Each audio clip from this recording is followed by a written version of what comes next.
Bonsoir. Ouh, on va pas trop s'approcher parce que on a plein de petites vaguelettes là. On va faire la vidéo d'ici, hein, ça fera un meilleur profil. Non, je plaisante. En plus, il faut être dans l'acceptation de soi. Donc, pour ceux que ça dérange, les vaguelettes, vous pouvez switcher tout de suite. Aujourd'hui, toujours en me servant de ce que j'entends dans les conversations avec les copines, les collègues, au travail, au sport, ou même dans des conversations auxquelles je participe pas et que j'entends des choses furtivement, il s'avère que certaines phrases sont assez répétitives dans le genre ah non mais moi ça c'est pas possible, je suis trop sensible, laisse tomber, j'y arriverai pas, je vais tomber dans les pommes en deux-deux. Ou bien cette prise de parole devant tant de personnes, ah moi ça je peux pas, non, c'est pas possible, je suis trop timide. Ou à l'inverse, ah ouais mais alors là moi je suis trop grande gueule si on aborde ce genre de sujet, je vais monter crescendo, ça va me gaver, tout le monde va partir, je vais faire fuir tout le monde. Par rapport à quoi on se base quand on a ce genre de propos? Par rapport à un équilibre qu'on met là? Par rapport à un curseur qu'on met là? Qui décide de où est le curseur pour dire que je suis trop grande gueule ou agressive ou speed ou bien trop timide ou pas assez ceci ou pas assez cela? Ce n'est que nous qui mettons le curseur ici à ce qu'on a estimé être une normalité. Donc je suis trop par rapport à quelqu'un qui serait un peu plus posé, un peu plus normal, ou je suis pas assez par rapport à quelqu'un qui serait un peu plus équilibré, un peu plus mezzo-mezzo, un peu plus médium. Mais en fait, ce niveau-là qu'on estime être la normalité, ce n'est que la barre que nous nous mettons, nous, en fonction de ce qu'on aimerait être. On est trop par rapport à ce qu'on aimerait être, ou pas assez par rapport à ce qu'on aimerait être, ou alors par rapport à ce qu'on aimerait que les autres perçoivent de nous pour être bien. Là, si je suis là, je suis bien là. Je vais essayer d'être un peu moins ça ou un peu plus ça, comme ça au moins on m'aimera mieux. Et je m'aimerai mieux. Mais ce qu'on appelle la normalité, il n'y a que nous qui nous mettons la barre à ce niveau-là. On en vient donc au sujet de ce soir, qui est la gestion des émotions. Il faut savoir que, mécaniquement parlant, pour faire de la théorie très rapide, quand une émotion arrive à nous, elle rentre à l'intérieur de nous, elle est censée être vécue pleinement comme un tambour de machine à laver et générer plein d'énergie, etc. et ressortir. L'émotion est censée nous traverser comme un courant électrique qui passerait à l'intérieur de nous et qui repart et c'est terminé. Quand l'émotion qui arrive est une émotion dite positive, elle génère chez nous du plaisir, de la joie, de l'engouement, de la gratitude, du bonheur, de l'excitation, plein de bons termes, adjectifs, adverbes liés au positif. Donc on le vit pleinement, c'est super, ça fait la machine à laver, ça ressort, on est super content, on passe à autre chose, next, terminé. Quand la situation qui se présente à nous est plus complexe, plus difficile à vivre, elle est censée pareil, nous traverser, les émotions sont censées être vécues comme elles doivent être vécues et sont censées ressortir. Sauf que le cerveau humain, n'étant pas fan de vivre des émotions qu'il appelle négatives comme la frustration, le manque, la tristesse, je sais pas moi, le rabaissement, tout ce qui est dit négatif, l'émotion va donc rentrer et va être bloquée parce qu'on ne veut pas vivre ça. Mais on ne devrait pas dire que c'est une émotion négative car il n'y a pas d'émotion négative. Toute émotion, à la base, évidemment, c'est facile à dire, devrait être pleinement vécue, facile ou plus difficile, et surtout ressortir. Mais quand elle arrive et qu'elle est dure à vivre, et donc qu'on la bloque parce que non mais on veut pas être triste, non mais c'est bon, j'évite le sujet, j'en reparle pas, je l'exprime pas, je ne la crie pas, je ne la pleure pas, et donc je ne la vis pas, l'émotion elle fait quoi? Elle est là, elle est bloquée à l'intérieur de vous, et elle ne ressort pas.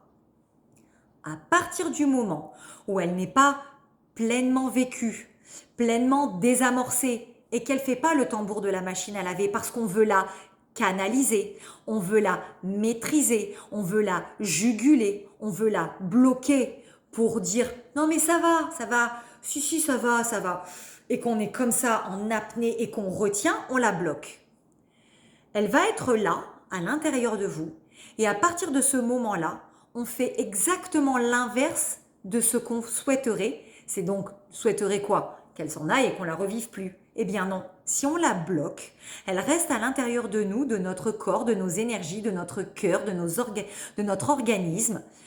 Et la vie va se charger de vous remettre à l'infini des situations pour que vous la reviviez, cette émotion, pour qu'enfin elle puisse se libérer, faire son bonhomme de chemin et la tambouille à l'intérieur de vous, que vous en tiriez la leçon de vie que vous avez à en tirer, mais surtout que vous ne la bloquiez pas, que vous ne soyez pas dans le déni ou le refus, et qu'elle ressorte.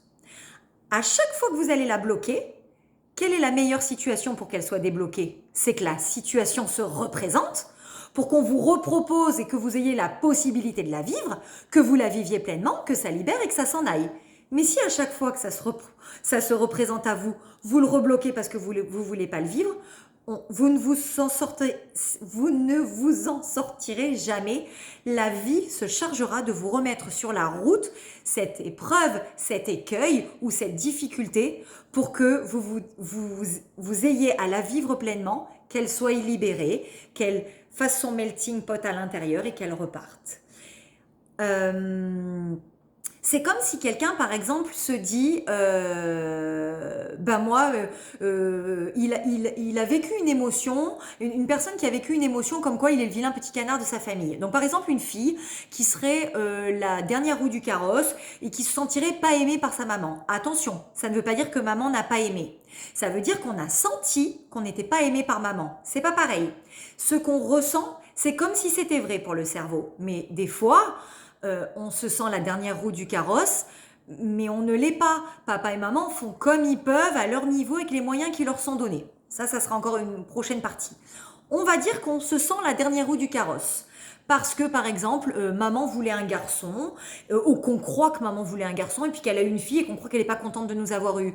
Ou alors, quand on a grandi, qu'on est devenue adolescente, on était un peu jolie, et puis maman vieillissant et se trouvant un peu moins belle, on voyait qu'elle était gênée quand on lui disait « Oh là là, ta fille, qu'est-ce qu'elle est mignonne ». Bref, rapport conflictuel à maman, on est la dernière roue du carrosse, on se sent comme le vilain petit canard.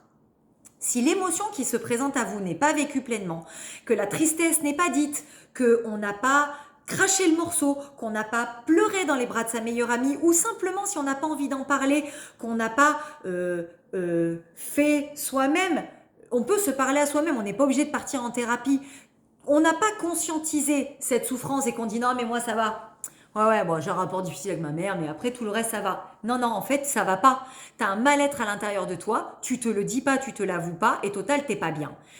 Tant qu'on va le bloquer, on va se retrouver dans des situations où on va être le vilain petit canard. Alors, ça peut être, t'arrives dans une nouvelle équipe au travail, t'arrives dans une nouvelle équipe au sport, et puis t'as un groupe de filles qui est déjà là d'avant, et puis elles vont faire entre elles, ou alors t'en as une, ça va être...